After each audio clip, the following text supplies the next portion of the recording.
Album of the Week, episode 61.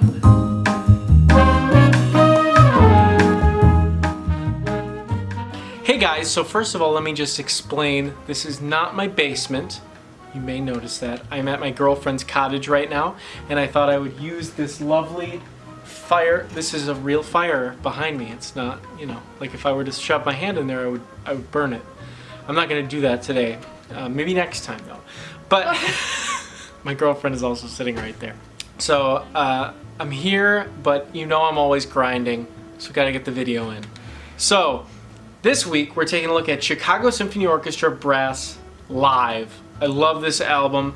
We've got works by Gabrieli, Bach, Revueltas, Prokofiev, Grainger, and Walton. This is really cool. It's conducted by members of the CSO Brass. So we have Dale Clevenger, who is the former principal horn of the Chicago Symphony Orchestra, Jay Friedman, who has been the principal trombone for like 50 years. It's crazy. Michael Mulcahy, I hope I'm pronouncing that right. He's the second trombone of the orchestra, and Mark Ridenour is the assistant principal trumpet in the orchestra. So on this CD, we start off with William Walton's Crown Imperial Coronation March. It's fantastic. I love it. It's such a great opener to a fantastic album. Next, we have Giovanni Gabrieli. We've got Sakurai Symphony No. 6, which is Sonata Piano e Forte. I love that one. I played that one. I played it in high school. Canzone Duodecimi Toni a 10, and then Canzone Septimi Toni a 8. All fantastic. If you remember, I think it was Album of the Week 40, I want to say.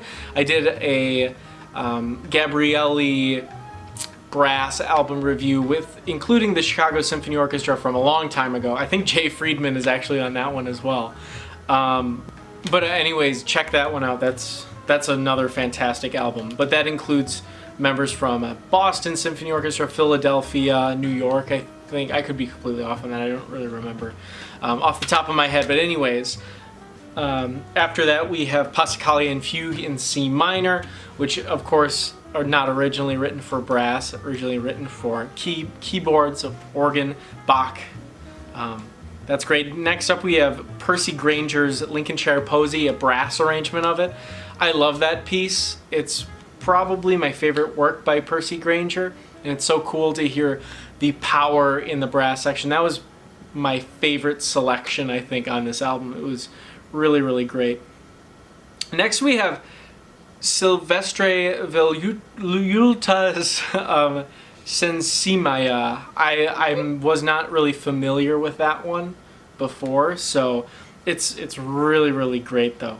Highly recommend checking that out. I haven't done much research into Revueltas either, so and then we end off with Sergei Prokofiev's Three Scenes from Romeo and Juliet, which is another excellent piece of music that I've never heard this arrangement before. It's so cool to have works by Prokofiev, famous Russian composer, works from him. And I was reading too in the program notes.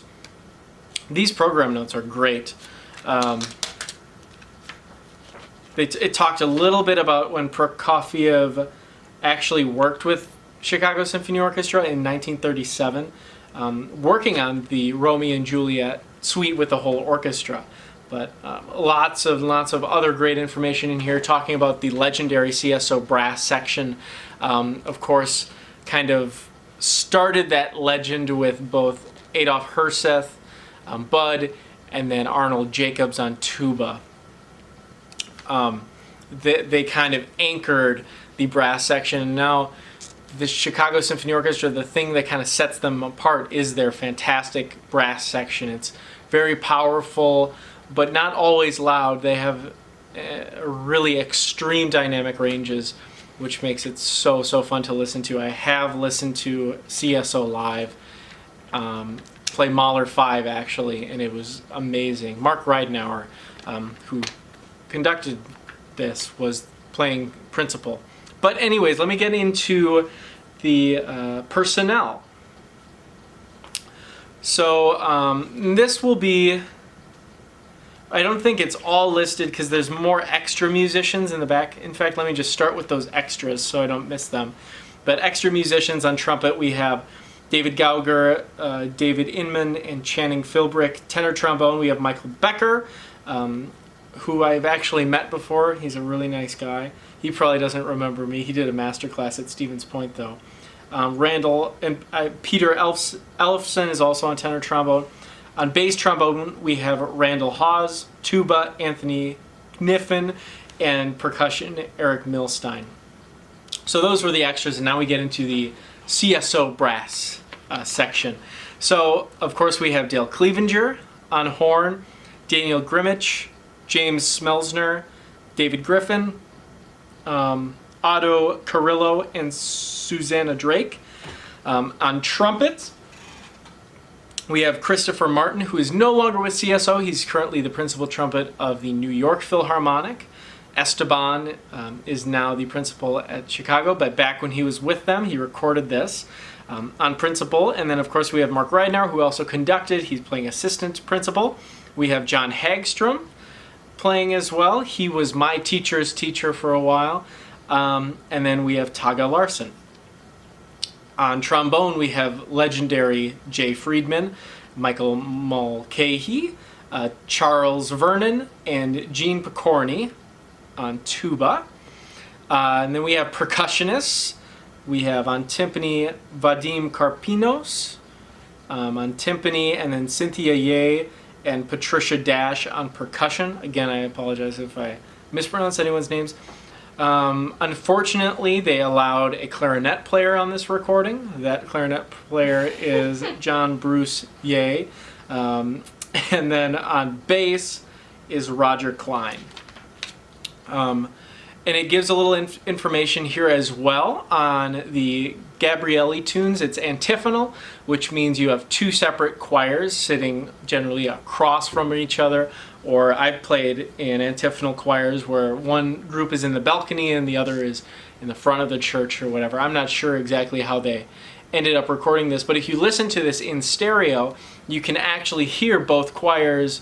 If you listen like in your headphones, one is in your right ear and one is in your left ear, which is pretty cool. But they do give information on who's playing what in what choir. Like Chris Martin and John Hagstrom are on the left channel, and then we've got Jay Friedman, Peter Ellefson on the right channel, etc. So it just shows you who's playing what. And then it gives a little information here too on the conductors, who I mentioned before. So this is, I don't think it beats that Album of the Week 40 that I did as far as brass ensembles go, but this is definitely up there. What I think is most impressive about this is a live album. I was listening to it and I was thinking, holy crap, this is a live album. It did not sound live. It sounded edited. It sounded, but not in a bad way. It sounded so good. And I was just astounded by how good this was. The works are awesome too. Most of these I hadn't heard. I think the only one I had heard before I listened to the CD was the Gabrieli pieces and Passacaglia and Fugue in C minor. The other ones I hadn't heard these arrangements of. So this was a real treat to listen to. I love brass ensemble recordings. If you have any really good ones that you'd like to recommend, please comment that below. Please do.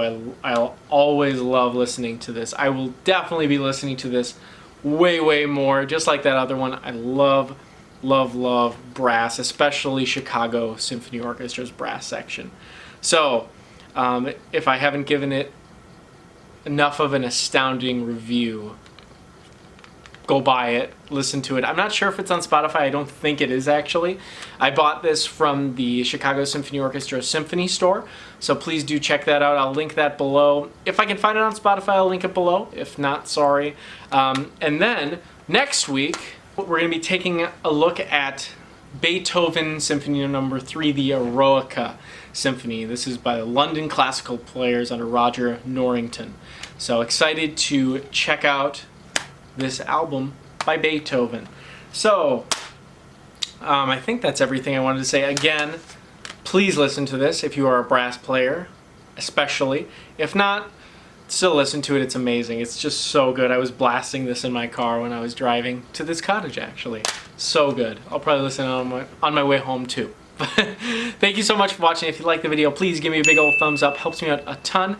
Hit that subscribe button and the notification bell so you don't miss any other videos with me. Again, comment below any other album recommendations, specifically any other brass ensemble album recommendations that you have for me. I'd love to check it out. Thank you so much for watching, and I will see you next week.